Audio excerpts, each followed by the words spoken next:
Thanks for staying with us. So join us on the show right now is the Vice Chancellor, University of Lagos, UNILAG, Professor Ogundipe.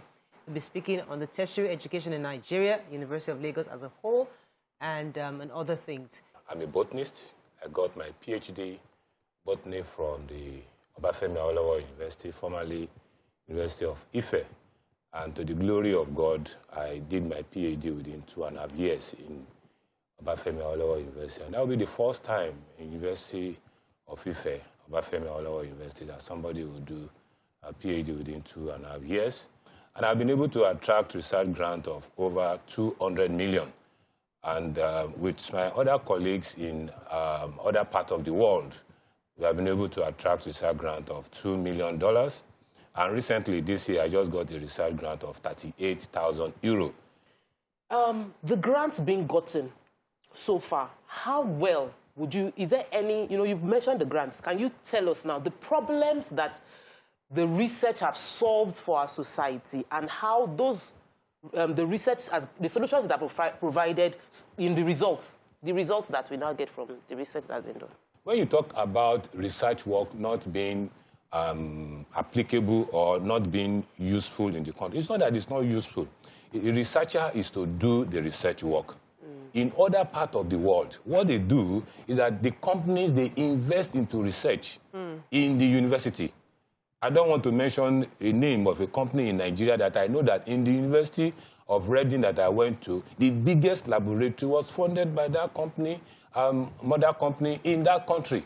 So let Nigerian company funded a laboratory? No, their mother company is in that place. Okay.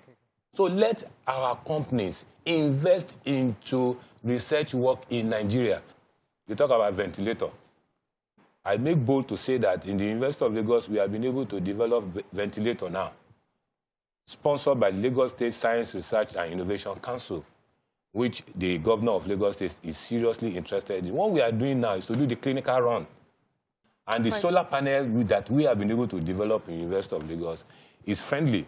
You can use it anywhere. It's solar panel driven. UNILAG was in papers during COVID for going virtual, shutting down hostels and all of those things that happened then. What exactly and how exactly did you deal with COVID and the breakdown of COVID within the hostels? And how has this affected the academic year? Now, we know that the issue of COVID is a global issue. It's a global problem.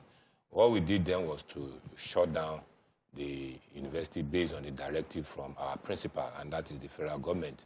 And when they directed that we should resume school, we went virtual because they were about 3 or 2 weeks to starting the exams. So we went virtual to conclude the semester, and then the year 1, year 2 students, they did their exams online.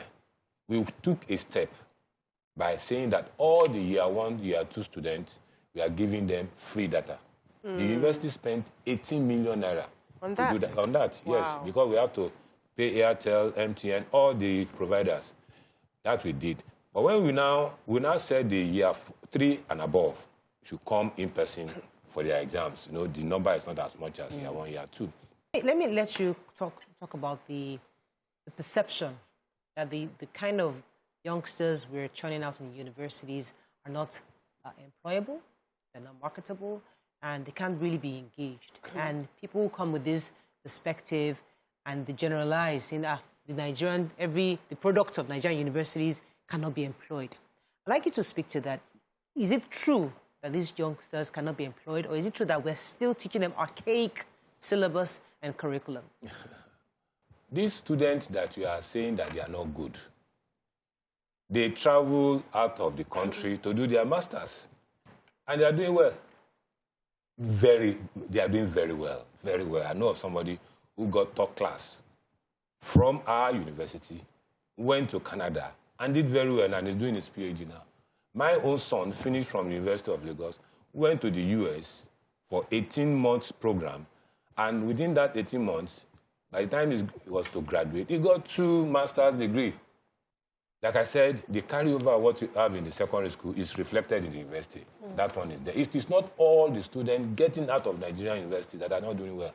I want to be frank by saying that our environment is hostile. And our students are coming from a very hostile environment, going to a place where everything needed is available. You are coming from an environment that is hostile to an environment where everything you need is available. It's there for you. The opportunities are there for you. The exposure there for you. So that's the difference that I can say that area. UNILAG pulled out of ASUU in the past, and they successfully sustained their university based on their IGR. What happened to that? UNILAG never pulled out of ASUU. Not once. There was a time... I've been in University of Lagos since 1990. Maybe before I came in. But let me give you another side of the story. Okay. That even when they had to agree on this law that led to setting up of TED Fund, it was in UNILAG that they had that meeting. So to the best I know that UNILAG was only suspended for about 6 months or thereabouts, and they reabsorbed us. So UNILAG was never... For quite a while, UNILAG did not join ASUU strike. If UNILAG had never joined ASUU strike, then why was it that we don't meet our academic calendar? Yes. You see, I have been in University of Lagos. During Omotola's time, they will tell you that UNILAG never joined ASUU. That is not true. Okay. The only thing we do in UNILAG, I make bold to say that our ASUU in UNILAG, they think globally and they act locally.